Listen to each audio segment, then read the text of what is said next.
नमस्कार दोस्तों। मैं विनीत स्वागत करता हूं आपका अपने YouTube चैनल यूपीएससी वाले। आज की वीडियो में हम समुद्र विज्ञान से संबंधित एक टॉपिक को देखेंगे, जो है हमारा टॉपिक आज का कोरल रीफ, जिसको हम लोग प्रवाल भित्ति कहते हैं। इससे होने वाले फायदे तथा नुकसान को हम लोग देखेंगे कि इनसे भारतीय प्रायद्वीप पर क्या प्रभाव पड़ता है तथा विश्व प्रायद्वीप पर इनसे भविष्य में किस प्रकार के संसाधनों की प्राप्ति होती है तथा वर्तमान में किस प्रकार के संसाधन हम इनसे प्राप्त करते हैं। इन सब पर हम विस्तृत चर्चा करेंगे। हमारे जो टॉपिक्स हैं वो है कोरल रीफ। कोरल रीफ्स होते क्या है, इनकी लिए आइडियल कंडीशन क्या है वो हम देखेंगे। एक बार हमारे जो स्लाइड्स हैं वो हम लोग एक बार सब देख लेते हैं कि हमें आज क्या क्या पढ़ना है। कोरल रीफ कितने प्रकार के होते हैं वो चीज़ हम लोग देखेंगे। 3 प्रकार के होते हैं, उन तीनों प्रकारों को हम लोग देखेंगे। एटॉल क्या होते हैं, बैरियर रीफ क्या होते हैं जिसको हम लोग अवरोधक कहते हैं, पैबंद आबंद क्या होता है, इनमें हम लोग कोरल रीफ ब्लीचिंग भी देखेंगे, प्रवाल विरंजन किसे कहते हैं इसको भी हम लोग देखेंगे टॉपिक को। और फिर कोरल रीफ से संबंधित जो चीज है इनके संबंध में सिद्धांत कौन कौन से हैं, जिसमें डार्विन का प्रमुख सिद्धांत आता है जो है कि अवतरण का सिद्धांत, उसको भी हम लोग देखेंगे। इन सब चीजों को देखने से पहले कि कोरल रीफ पाए कहाँ जाते हैं इनको हम एक बार समझने का प्रयास करते हैं। तो चलिए इनसे संबंधित जो है भारत में क्या क्या प्रयास किए जा रहे हैं वैश्विक तौर पर, ये हम लोग देखेंगे। और भारत में कौन कौन से हैं इन सब चीज़ों को हम लोग एक बार चर्चा करेंगे। ठीक है, चलिए इन सब चीज़ों से पहले हम लोग देखते हैं कि ये पाए कहाँ जाते हैं। जो कोरल रीफ्स होते हैं इनकी उपस्थिति कहाँ होती है। ये जो आप क्षेत्र देख रहे हैं ना 200 मीटर पर, ये जो आपका नेरेटिक जोन है, जो नेरेटिक जोन है इसमें आपके कोरल्स की उपस्थिति पाई जाती है। कोरल रीफ्स की उपस्थिति पाई जाती है। अगर विश्व की बात करें, हम विश्व के अक्षांशों की बात करें, ये 40 डिग्री नॉर्थ उत्तर से लेके 30 डिग्री साउथ तक ये इनकी प्राप्ति होती है। आइए आगे बढ़ते हैं कि कोरल रीफ होते क्या हैं, इनको समझने का प्रयास करते हैं। सबसे पहले कोरल होता क्या है, हम लोग अपने पहले पेज से शुरू करते हैं। The under water coral reef is an under water ecosystem characterized by reef building coral. ठीक है, कोरल एक प्रकार के जो जीव होते हैं जिनको हम पोलिप्स कहते हैं, ये आपका है कोरल पॉलिप्स। ठीक है, ये कोरल पॉलिप्स से मिलकर बनते हैं। ठीक है, एक कोरल का एक पॉलिप्स होता है जिससे जीव होता है, ये जीवित जीव होता है। और दूसरी होती है एल्गी। एल्गी एल्गी इन दोनों के मिलन से जो होता है ना वो बनता है आपका कोरल रीफ, जिसको हम लोग कहते हैं प्रवाल भित्ति। ठीक है, और कोरल रीफ में सबसे अधिक जो मात्रा पाई जाती है वो कैल्शियम कार्बोनेट की पाई जाती है। कैल्शियम कार्बोनेट की पाया जाता है। और इनका जो फार्म होता है, जो कोरल रीफ बनने की प्रक्रिया होती है वो एक ऐसे होती है। ये इनकी प्रारंभिक अवस्था हो गई, फिर एक के ऊपर एक कैल्शियम कार्बोनेट का जो क्षेत्र होता है वो एक के ऊपर एक बनते चले जाते हैं। ठीक है, ये जो इनकी प्रक्रिया है बनने की गिल्ट, ये ऐसे ही स्टोनी लोड की कैल्शियम, ये जो क्षेत्र होता है इनका वो कैल्शियम कार्बोनेट का क्षेत्र होता है। कैल्शियम कार्बोनेट ये लिखा हुआ है कैल्शियम कार्बोनेट। ठीक है, इस चीज को थोड़ा सा ध्यान रखिएगा। और इसी को हम लोग कहते हैं जैविक गृह भी कहा जाता है इसको, क्योंकि ये काफी प्रचुर मात्रा में संसाधन होता है इनका जो है। अगर बायोडाइवर्सिटी की बात की जाए ना इनकी, तो काफी अच्छी होती है, जिसकी वजह से इनको हम लोग जैविक गृह भी कहते हैं। ठीक है, ये चीज हमने देख लिया। अब चलते हैं next. The coral live in colonies fasten to the rocky sea floor. हमने देखा भी new generation develop on scale time, जिसको कहते हैं हम लोग स्पेंटर डेड पॉलिप। जो उनकी प्राथमिक अवस्था होती है जो वो मर जाती है, जिसको हम लोग कहते हैं डेड पॉलिप्स होते हैं। और इसी में हम लोग जो है उनके अवतरण सिद्धांतों को भी देखेंगे। डार्विन के अवतरण सिद्धांत कौन कौन से हैं इनको भी हम लोग देखेंगे। अगर प्रवालों को देखा जाए तो ये प्रवाल जो एक प्रकार से होते हैं ना हेर्माटाइपिक होते हैं। इन सब चीजों को भी थोड़ा सा ध्यान रखिएगा। Coral appears in different form and colours depending upon the nature of salts or constituency they are made of. The progressive development of coral appears over the sea surface in different form over a period of time. Small marine plants, algae also deposit calcium carbonate, thus contributing a coral reef. ठीक है, वो हमने अभी देखा है। क्योंकि calcium जो इनकी जो ये जो आप जो देख रहे हैं ना हरे हरे रंग जो है ना, ये इन दोनों के मिलन से होता है। जब एल्गी इन पे जो बैठती है, जो जो एल्गी जो है इनके ऑक्सीजन को मात्रा को पूर्ति करती है ना, तो इनके रंगों में परिवर्तन होता है। एल्गी और कोरल दोनों मिलकर बनाते हैं कोरल प्रवाल भित्ति, जिसकी वजह से ये काफी सुंदर दृश्य में दिखते हैं, अलग अलग प्रकार के रंगों में दिखते हैं। अगर एलगी जो देखा जाए कि ये एक प्रकार से प्राथमिक उत्पादक होते हैं। जो एलगी होते हैं वो आपके प्राथमिक उत्पादक होते हैं और प्रवाल भित्ति का अपना स्पर्शक होता है। जब प्रवालों के एक पीढ़ी की मृत्यु हो जाती है, हमने अभी समझा था ये चीज ठीक कहाँ गई, इसको हम लोग न्यू स्लाइड पर समझते हैं। ठीक है,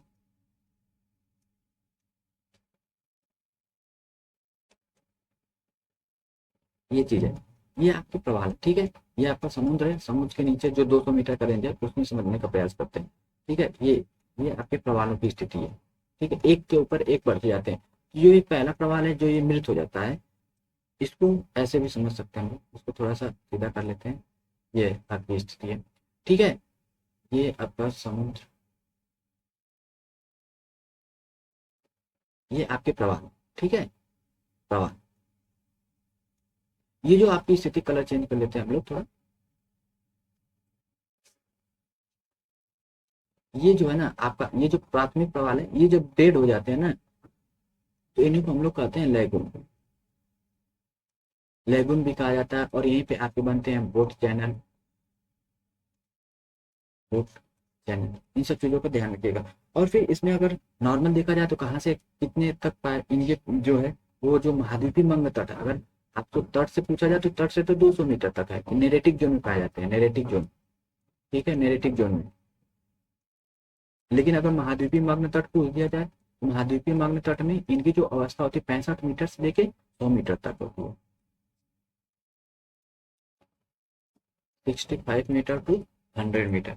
इन सब चीजों का थोड़ा सा ध्यान रखिएगा। जहाँ पे सूर्य की किरणें पहुंच सकती हैं, जहाँ पे प्रकाश संश्लेषण की प्रक्रिया हो सकती है, इन सब चीजों को ध्यान रखिएगा। और जो ये है, ना तो ज्यादा लवणीय क्षेत्र में पाए जाते हैं, इनकी जो लवणता जो क्षेत्र होता है लमसम 31 से 35 ग्राम प्रति हजार, जो हम लोग पढ़ चुके हैं।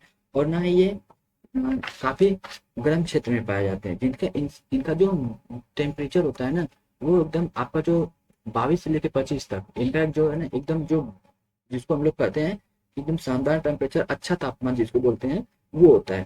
क्योंकि अगर अधिक ठंडा हो जाएगा तो अधिक ठंडे ठंडे जल में जो है ना आपका वो कैल्शियम कार्बोनेट है, हम लोग पढ़े थे कैल्शियम कार्बोनेट। कैल्शियम कार्बोनेट की संरचना ही है ये, इनकी इनकी जो पूरी संरचना है वो कैल्शियम कार्बोनेट है। ये कैल्शियम कार्बोनेट जब ज्यादा ठंड जल हो जाता है ना तो वो एक्सोथर्मिक रिएक्शन के साथ घुल जाते हैं।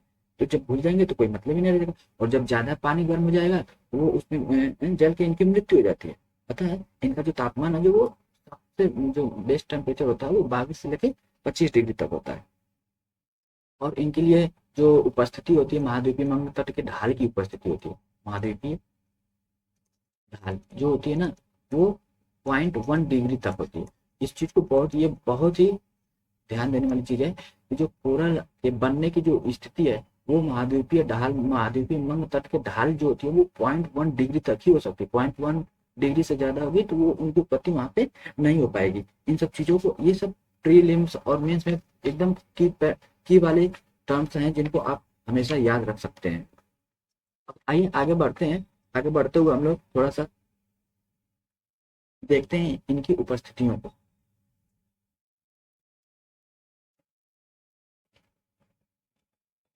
राइट्स, ये आपके कोरल पोलिप्स हैं। इन सब चीजों को हम लोग थोड़ा सा एक बार रिवाइज करेंगे, देखते चले जाएंगे स्लाइड्स को। सबसे पहले आपकी कंडीशन देख लेते हैं। हाँ, डिस्ट्रीब्यूशन भी देख लीजिए। डिस्ट्रीब्यूशन जो है आपका नॉर्मल ये रहा, आपका इसी क्षेत्र में क्यों पाया जाता है, ये इसी क्षेत्र में, क्योंकि यहाँ पे जो सूर्य की किरणें हैं वो तापमान जो है यहाँ पे एकदम बराबर रहता है। यहाँ पे ठंडा का ना तो उतना अधिक ठंड होती है, ना तो उतनी अधिक गर्मी होती है, जिसकी वजह से यहाँ पे अधिक मात्रा में पाए जाते हैं। इनकी जो उपस्थिति होती है यहीं पे होती है।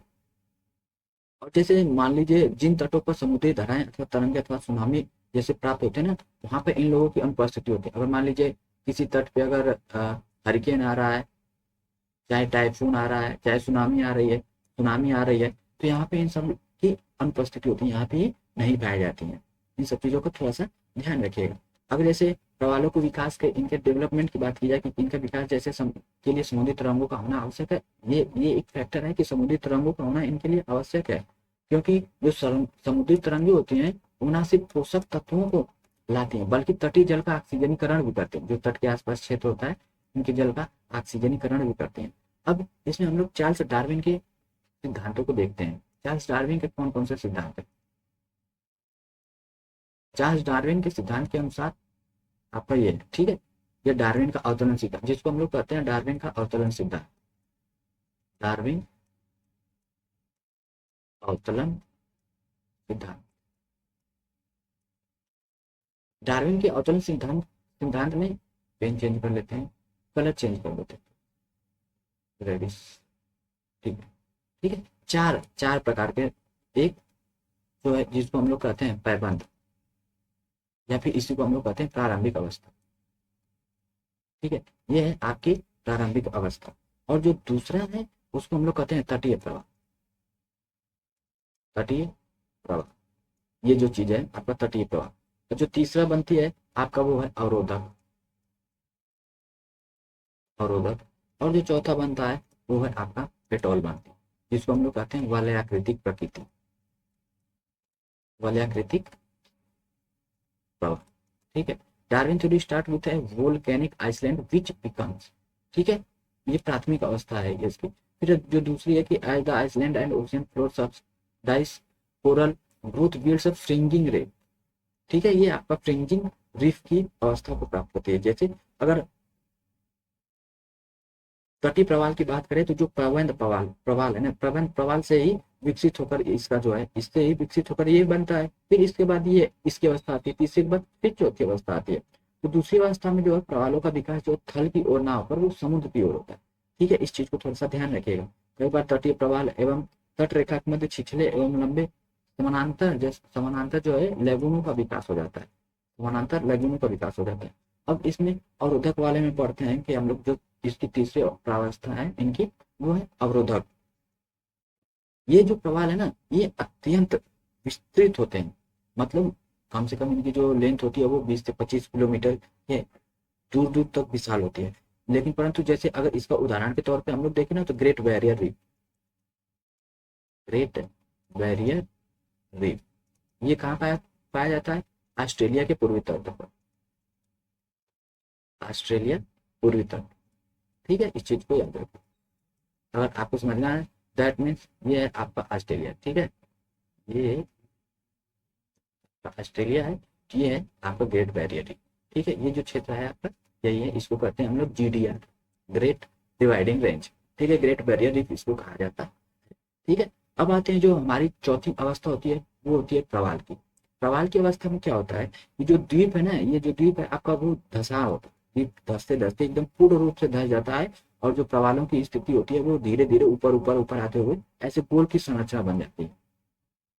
जैसे अटॉल, एटॉल एटॉल को समझने का, जैसे द्वीप जो है ये द्वीप है हमारा, ये द्वीप जो है ना वो धस जाता है और चारों तरफ ये संरचना बन जाती है, ठीक है, द्वीप धस गया, चारों तरफ आपके प्रवाल हो, ठीक है, ये तो ऐसे गोल से संरचना बनती है, तो इसी को हम लोग कहते हैं ये अंदर जल जाता है, इसी को हम लोग कहते हैं एटॉल, एटॉल की संरचना बन जाती है, इस चीज को थोड़ा सा ध्यान रखिएगा। और जो एटॉल है वो समुद्र से स्टीम चैनल के द्वारा जुड़े होते हैं, ये जो आपकी स्थिति है वो स्टीम चैनल की अवस्था होती है, इन सब चीजों को थोड़ा सा ध्यान रखिएगा।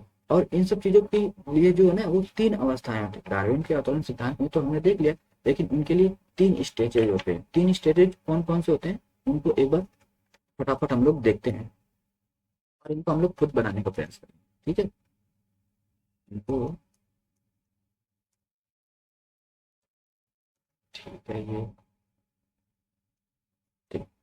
अब इसका स्टेज वन डार्विन देखते हैं, डार्विन अवतरण सिद्धांत में स्टेज फर्स्ट, स्टेज फर्स्ट क्या होता है आपकी, मान लीजिए ये लैंड है आपका, ये लैंड है, ये आपके प्रवाल, ठीक है, ये आपके प्रवाल बने, ठीक है, तो ये जो चीज है ना ये यही है आपका बोट चैनल, इसी को हम लोग कहते हैं बोट चैनल। और ये जो है आपका ये जो क्षेत्र बनता है, ये जो खुला हुआ क्षेत्र है इसी को कहते हैं हम लोग स्ट्रीम चैनल, स्ट्रीम चैनल, ठीक है। और हमने अभी अभी कुछ देर पहले इस चीज को समझा था, ठीक है, ये समुद्र है आपका, ये जल है, ये आपके प्रवालों की अवस्थिति है, ये यहाँ पे जो प्रवाल जो है डेड हो गए, डेड हो गए तो ये आपकी ये अवस्था बन गई, ठीक है, तो इसी यही आपका क्षेत्र कहलाता था लैगून, ठीक है। और ये जो आपके है ना ये न्यू प्रवाल है, जितनी आप गहराई में चले जाएंगे वहां पे आपको न्यू प्रवाल मिलते चले जाएंगे, और जितने भी तट के पास मिलेंगे वो आपको पुराने सवाल मिलेंगे, यानी कि डेड, यानी कि मृत सवाल पाए जाते हैं। इन सब चीजों का ध्यान रखिएगा। और फिर इसी को हमने ऐसे भी समझने का प्रयास किया था। ये आपके प्रवाल है, ठीक है। इसी को हम लोगों ने कहा था प्रारंभिक प्रवाल, प्रारंभिक प्रवाल। ये जो संरचना होती है ना, वो दीवार की तरह होती है, वाल लाइन, दीवार की तरह होती है, ठीक है। इसको थोड़ा सा ध्यान रखिएगा। और जैसे जैसे ऊपर चले जाते हैं, ये जो अवस्था होती है ये नए प्रवालों की होती है, और ये जो आपके हैं एक समय के बाद ये मृत अवस्था हो जाती है, मृत, मृत प्रवाल, ठीक है। ये आपका पहला स्टेज हो गया। अब आते हैं हम लोग देखते हैं स्टेज सेकेंड। पहला चेंज कर लेते हैं हम लोग स्टेज सेकेंड के लिए। स्टेज सेकेंड के लिए क्या होती है? स्टेज सेकेंड में भी वही स्थिति होती है। ये आपका लैंड है, ठीक है। ये आपके जो प्रवाल बने हुए थे, तो ये जो प्रवाल स्टार्ट, प्राथमिक प्रवाल डेड हो जाते हैं, फिर ये आगे बढ़ते चले जाते हैं। ये आपके प्रवाल जो है डेड हो गए, मृत हो गए, ये प्रवाल फिर आगे बढ़ते चले जाए। तो यही जो अवस्था होती है ना, यही होती है ग्रेट डिवाइडिंग रेंज, जिसको हम लोग कहते हैं great barrier reef, great barrier reef, reef, ठीक है। इस चीज को थोड़ा सा ध्यान रखिएगा। अब इसी में अगर इसको हम लोग उदाहरणों से समझने का प्रयास करें, इसको, ये जो है थीमेटिक डायग्राम,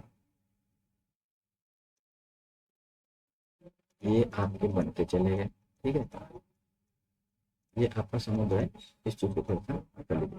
तो ये जो आपके स्टार्टिंग में जो थे, वो जैसे जैसे नीचे चले जाएंगे, स्टार्टिंग में जो है आपके मृत होते चले जाएंगे। तो ये जो आपकी अवस्था होती है, ये हो जाती है प्रारंभिक।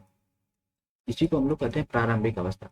और जो प्रारंभिक होती है वो होती है डेड, मृत अवस्था। फिर इसके बाद में आ जाते हैं मध्यम अवस्था। और जब नीचे चले जाते हैं, जो नीचे, वो होती है इनकी न्यू बॉर्न। ये जो आपके होते हैं वो न्यू बॉर्न होते हैं। ये आपके जो है नीचे जितने होते हैं वो नए प्रवाल होते हैं। इसमें एक चीज और ध्यान रखिएगा कि मृत प्रवालों से तथा समुद्री तरंगों के कटाव से इनका निर्माण होता है। समुद्री तरंगे भी तो हैं इनके, जिससे इनका कटाव होता है। इन सब चीजों को बहुत ही ध्यान रखिएगा। और इनको और भी थोड़ा सा नाम कर लीजिए ऐसे। इनकी अवस्था, ये आपकी हो गई यंग, सॉरी, ये आपकी हो गई डेड। स्टार्टिंग में आपके डेड मिलेंगी, फिर उसके बाद मिलेंगी मेच्योर, फिर इसके बाद जो आपकी मिलती हैं वो यंग मिलती है, वो आपकी नई अवस्था मिलती है। ये आपका समझ कर चेक करो, ठीक है। इसको समझने जैसे जैसे आप जाते जाते हैं, और इसकी जो ढाल है उस चीज को भी ध्यान रखिएगा, 0.1 डिग्री से ज्यादा नहीं हो सकती। महाद्वीपीय में तट की ढाल जो है 0.1 डिग्री से ज्यादा नहीं होती है। और इसके बाद जो हमारी तीसरी अवस्था बनती है, तीसरी अवस्था समझते हैं। थोड़ा सा इसको इरेज करके स्पेस बना ले अपने लिए, लोग थोड़े से में समझ जाएंगे, कोई दिक्कत नहीं, ठीक है। बस इतना हमारे लिए बहुत है स्पेस। जो हमारी तीसरी अवस्था है, यहाँ पे pen change, colour change, stage third. ये हम लोग जो stage first, stage second, stage third पढ़ रहे हैं ना, ये जो है डार्विन का प्रोसेस है, डार्विन का अध्ययन सिद्धांत का प्रोसेस है। अगर आपसे मेंस में अगर प्रश्न पूछा जाए, चाहे पीटी में अगर प्रश्न पूछा जाए, तो आप लोग आराम से कर सकते हैं। जो बोल रहे हैं बस वही हम जो है, जो लिखे हुए हैं वो सब सारी चीजें आपको लिखी हुई स्लाइड में मिलेंगी, बस हम उसको समझाने का प्रयास कर रहे हैं। अगर आपको समझ में आ गया तो आप अपने भाषा में इसको लिख सकते हैं, और जितना समझ में आ जाएगा आपके दिमाग में उसी उसी प्रकार से उतनी तेजी से हिट करेगा। इस चीज को थोड़ा सा ध्यान रखिएगा। तो सबसे अधिक फोकस जो है ना, वो आप समझने पर रखिए। अगर एक बार आपको सारी चीजें समझ में आ गई, तो बाकी तो कोई चीज है ये नहीं। स्टेज थर्ड जो अवस्था है इनकी, ठीक है। ये हम लोग देख लेते हैं, ठीक है। ये आपकी प्राथमिक अवस्था हो गई, ठीक है, एटॉल। प्राथमिक अवस्था जो है फिर डेड हुई, दूसरी अवस्था प्राप्त हुई, ठीक है। अब जो तीसरी अवस्था प्राप्त होती है, ये होती है तीसरी अवस्था में जो है ना, ये जो महाद्वीप है, इस चीज को ध्यान रखिएगा कि ये महाद्वीप है, इसका धसाव हो गया, ठीक है। महाद्वीप जो है नीचे की तरफ धस गया है, और ऊपर जल जल हो गए, जल की स्थिति हो गई। ये आपके प्रवाल, ये आपकी प्रवाल, प्रवाल, पेन चेंज, कलर चेंज, प्रभाव। ठीक है, अगर इसको नॉर्मल जैसे, अगर आपका जो इसके बाद जो संरचना बनती है ना, वो आपकी ये बनती है, गोल संरचना बनती है। इस चीज को थोड़ा सा ध्यान रखिएगा। जहाँ पे आपके मानव अधिवास भी मिलेंगे, मानव अधिवास मिलेंगे, ये आपकी स्ट्रीम होती है, स्ट्रीम चैनल बन जाता है, स्ट्रीम चैनल बन जाता है। ठीक है, और ये यही आपका जो क्षेत्र है, इसी को हम लोग कहते हैं एटॉल। एटॉल, इसी में ये जो आपकी मिलती है, ये फर्स्ट स्टेज है आपका, फर्स्ट स्टेज। ये आपका सेकेंड स्टेज, और ये जो आपकी अवस्था होती है वो है थर्ड स्टेज। और थर्ड स्टेज में आपका एटॉल बन जाता है। ठीक है, इस चीज को थोड़ा सा ध्यान रखिएगा। आइए एक बार फटाफट हम रिव्यू कर लेते हैं। कोरल रीफ, ये हमने अभी एटॉल देखा था। ये देखिए, ये वाली संरचना जो है एटॉल की। ठीक है, ये है। और अगर समुद्री तटों से देखा जाए तो समुद्र, ये देखिए महाद्वीप है, फिर यहाँ पे इसकी स्टार्टिंग अवस्था मिलती है, फिर ये रीफ मिलता है, ये आउटर कोस्ट है, इनका फोर कोस्ट है, सी लेवल है। इन सब चीजों को ध्यान रखिए। बाकी ये सब सारी चीजें लिखी हुई हैं आप लोगों को। डिस्ट्रीब्यूशन देख ही लिया हमने, कहाँ कहाँ पाए जाते हैं डिस्ट्रीब्यूशन में आपका जो है। बस इस चीज को ध्यान रखिएगा, अगर यहाँ पे अगर 40 डिग्री नॉर्थ से 30 डिग्री साउथ तक, क्योंकि नॉर्थ में थोड़ा सा ऊपर तक पाया जाता है, इस चीज को थोड़ा सा करेक्ट कर लीजिएगा। ये 40 डिग्री कर लीजिए, 40 डिग्री, अच्छा। ठीक है, इस चीज को थोड़ा सा ध्यान रखिए। अब आगे चलते हैं एटॉल। ये देखिए एटॉल वाली अवस्था है। ठीक है, कैसे कैसे महाद्वीप का धसाव है। ठीक है, महाद्वीप का धसाव होने के बाद ये आपकी एटॉल वाली अवस्था बन जाती है। ये आपकी प्रारंभिक अवस्था है। ठीक है, प्रारंभिक अवस्था के बाद द्वितीय अवस्था है, द्वितीय अवस्था में यहाँ तक पहुंचे। और जब तृतीय अवस्था है, तृतीय अवस्था में वो जो जमीन का है ना, वो धसाव हो जाता है, और जिसकी वजह से फिर ये एटॉल वाली अवस्था बन जाती है। सारी चीजें आपको लिखी हुई मिलेंगी। ठीक है, एटॉल क्या होता है, बैरियर रीफ क्या होता है, अवरोधक रीफ क्या होता है, इनको हम लोग देख लेते हैं। लैगून की अवस्था क्या होती है, ये लैंड बनता है। ये रीफ जो हम लोग अभी समझने का प्रयास किए थे, ये आपका लैंड है, ये आपकी। ठीक है, ये हमने समझा। ठीक है, बस यही चीज है इसी में। ये पृथ्वी का ये जो धसा हो रहा है प्रादीप।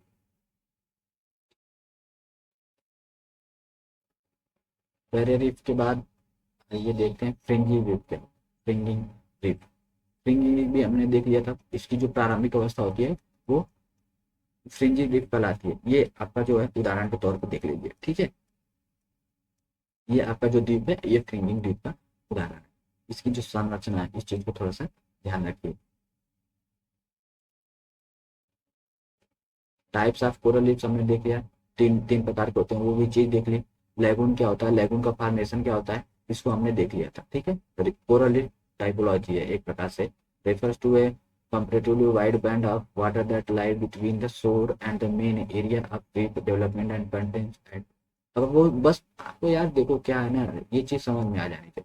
लैंड, ये, और उसके बाद ये चीज जो हमने समझाया था ना, इसको अगर समझ में आ गया, बस ये प्रारंभिक अवस्था डेड हो गई। ये जो आपका क्षेत्र बन गया, यही हो गया आपका लैग। लैगिंग इसको ही कहते हैं। इस चीज को थोड़ा सा बहुत ध्यान रखिएगा। अगर आपका कॉन्सेप्ट अगर क्लियर हो गया तो सारी चीजें आपको समझ में आ जाएंगी। हमने डार्विन का अवतरण सिद्धांत देखा, डार्विन के अवतरण सिद्धांत में कौन कौन सी चीजें होती हैं, उन सब चीजों को देखा। और ideal condition for coral growth के लिए क्या क्या होनी चाहिए, उन सब चीजों को हमने समझने का प्रयास किया था। ये ये कोरल कैसे होते हैं, इन सब चीजों को देख लीजिए एक बार। जो हरे भरे एकदम चमकीले काफी दृश्यमान होते हैं, काफी सुभावने होते हैं। ठीक है, अब आगे आइए चलते हैं।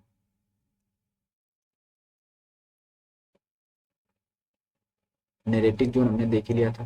फिर वो जो अवस्था बनती है ना, ये देखिए आपकी जो, अगर इनलैंड पूरा इन सब चीजों को एक साथ करके समझने का प्रयास किया जाए, ये जो प्रारंभिक अवस्था बनी आपकी फ्रिंजी रीफ बनी, उससे थोड़ा सा आगे गए तो पैच रीफ बना, फिर उससे थोड़ा सा आगे गए तो बैरियर रीफ। बैरियर रीफ के बाद मतलब यहाँ पे बोट वोट नहीं आ सकते हैं, नाव नहीं आ सकते हैं, ये अटॉल बनता है आपका। ये जो अवस्थाएं है ना, ये जो है ना, जो भारतीय प्रायद्वीप पर चाहे विश्व प्रायद्वीप में होने वाले नुकसान को भी बहुत हद तक रोकती है। जैसे कोई सुनामी उनामी आ गई तो वो उसका जो पहला झटका है वो यहीं पे लगता है, इसको काफी हद तक रोक लेते हैं, जिससे ये जो द्वीप है ना, द्वीपीय तट है, इन तक महाद्वीपीय तट हैं, यहाँ तक इनकी जो है चाल या कम हो जाती है, इनका जो प्रभाव होता है इनसे होने वाले क्षति नुकसान को है ना कम कर देती है। इन सब चीज़ों को बहुत ही ध्यान है, तो इसलिए कोरल रीफ बहुत ही। और इसके लिए भारत द्वारा क्या प्रयास किए जाते हैं, ये भारत के वाइल्ड लाइफ प्रोटेक्शन एक्ट 1972 के तहत इनका संरक्षण किया जाता है, इन्वायरमेंट प्रोटेक्शन एक्ट 1986 के तहत इनका किया जाता है, और कोस्टल रेगुलेशन जोन CRZ के तहत भी इनको संरक्षण दिया जाता है, तथा कोरल ब्रीचिंग अलर्ट सिस्टम जारी किया जाता है। ठीक है, इस चीज को थोड़ा सा ध्यान रखिएगा, ये सब मेंस में लिखने वाले टॉपिक्स हैं, अगर आप मेंस में प्रश्न पूछा जा रहा है तो आप लोग इन सब चीजों को मेंशन अवश्य करेंगे। फिर इसके साथ अगर इंटरनेशनल है तो इंटरनेशनल कोरल रीफ इनिशिएटिव को भी मेंशन कर दीजिए, ये भी बहुत ही बढ़िया है। इसकी स्थापना कब हुई थी, फाउंडेड 1994, किसके द्वारा, आर गवर्नमेंट द्वारा। कौन कौन से, ऑस्ट्रेलिया, फ्रांस, जापान, जमैका तथा फिलीपींस, स्वीडन, यूनाइटेड किंगडम तथा यूनाइटेड स्टेट ऑफ अमेरिका, इन सब देशों के द्वारा। और भाई और एक चीज याद रखिए कि India is one of them, India in सबका एक हिस्सेदार मेंबर था, इस चीज को थोड़ा सा ध्यान रखिएगा। ठीक है, अब ICR has launch the coral reef breakthrough a partnership with ये अभी GFCR फंड के लिए, मतलब अगर होगा तो फंड का इश्यू कैसे किया जाएगा इन सब चीज़ों को। और इसके लिए जो कोरल ट्रायंगल इनिशिएटिव बना था वो 6 गवर्नमेंट के लिए बना था। ठीक है, कौन कौन से, Indonesia, Malaysia, Papua New Guinea, Philippines, Solomon Island and Timor Leste. ये कौन से क्षेत्र हैं, ये प्रशांत महासागर में बसने वाले क्षेत्र हैं। ये अगर आपका देखा जाए प्रशांत, ठीक है, ये आपका Indonesia, Philippines, Papua New Guinea, Solomon Island, Timor Leste, ये सारी अवस्थाएं हैं। फटाफट इन सब चीजों को हम लोग मैप के माध्यम से भी इन सब लोकेशन को एक बार देखेंगे। हो गया, ये संस्थाएं कौन कौन सी, इसको हमने देख लिया। अब आप देखते हैं कि कोरल ब्लीचिंग क्या होता है। ये देखिए इनकी अवस्थी, ये जो मोस्टली किसी क्षेत्र में पाए जाते हैं। ठीक है, ये आपकी अवस्था है, वो हमने देख ही लिया था। इसी को कहते हैं प्लेटफॉर्म रीफ। ये जो आपका प्लेटफॉर्म रीफ, ये है आपका प्लेटफॉर्म, ये है आपकी कोरल ब्रीचिंग वाली अवस्था। ठीक है, इन सब चीजों को समझिए। कोरल ब्रीचिंग क्या तात्पर्य है कि प्रवाल विरंजन का क्या तात्पर्य है। प्रवाल विरंजन वो अवस्था है जब एल्गी या तो मर जाती है या फिर एल्गी का समुद्री जो है मत्स्यन के लिए जो है काफी मछुआरों द्वारा जो नीचे जो है ना मछलियां जो होती हैं अधिकतर यहीं पे पाई जाती हैं, तो इन पे साइनाइड लगा दिया जाता है, साइनाइड लगा के विस्फोट किया जाता है, जिसकी वजह से वहाँ पे जो जीव है उनके पॉलिप्स हैं वो मर जाते हैं, जिसकी वजह से वो अलग हो जाते हैं, तो वो फिर धीरे धीरे उनकी मृत अवस्था हो जाती है। जब मृत अवस्था होती है वो एकदम सफेद हो जाते हैं। ठीक है, ये कोरल ब्लीचिंग वाली समस्या थी। कोरल ब्लीचिंग, और आप कोरल ब्लीचिंग में एक देख लिया था हमने, तापमान देखा, सोलर रेडियंस, सब एरियल एक्सपोजर देख लिया था, और फ्रेश वाटर डाइल्यूशन, ये अवस्थाएं हैं, इन सबको देख लीजिए। और इसके साथ साथ इन पे पड़ने वाले प्रभाव में एक देख लीजिए एल नीनो का भी प्रभाव होता है। एल नीनो होता है, इंसो होता है, इन सब चीजों से भी बहुत प्रभाव पड़ता है कोरल रीफ को। ये है आपका कोरल रीफ, इसको पॉज करके आप एक बार देख लीजिए। हेल्थी कोरल, फिर स्ट्रेस्ड कोरल, और व्हाइट। व्हाइट हो गया ना तो देखिए मतलब खत्म हो गया, इसकी अवस्था सब खत्म हो। और फिर ये कोरल रीफ ब्लीचिंग होती क्या है, इन सब चीजों, ये जो आपको उदाहरण के तौर पर सब कुछ लिखा हुआ है, इन सब उनको देख लीजिए एक बार। मतलब natural disturbance which cause damage to coral reef in violent storm, flooding, high and low temperature extreme, El Nino हमने देखा था, और इंसो हमने देखा। ये सारी चीजें भी। फिर ओवर फिशिंग की बात की थी, ओवर एक्सप्लॉयटेशन किया था, सेडिमेंट होता, न्यूट्रिएंट ओवरलोडिंग होता, सारी चीजें इसमें है। आप एक बार इसको पॉज करके लिख सकते हैं, जिसको लिखना है वो नोट्स के तौर पे लिख सकते हैं। बाकी हमने समझाने का प्रयास किया है, कोशिश करते हैं कि सारी चीजें हो गई हम, हमारे लमसम सारे चीजें हो गई। प्रवाल विरंजन भी हमने देख लिया क्या होता है। ठीक है, ओके, तो बस आज की कक्षा को हम यहीं पे समाप्त करते हैं। धन्यवाद।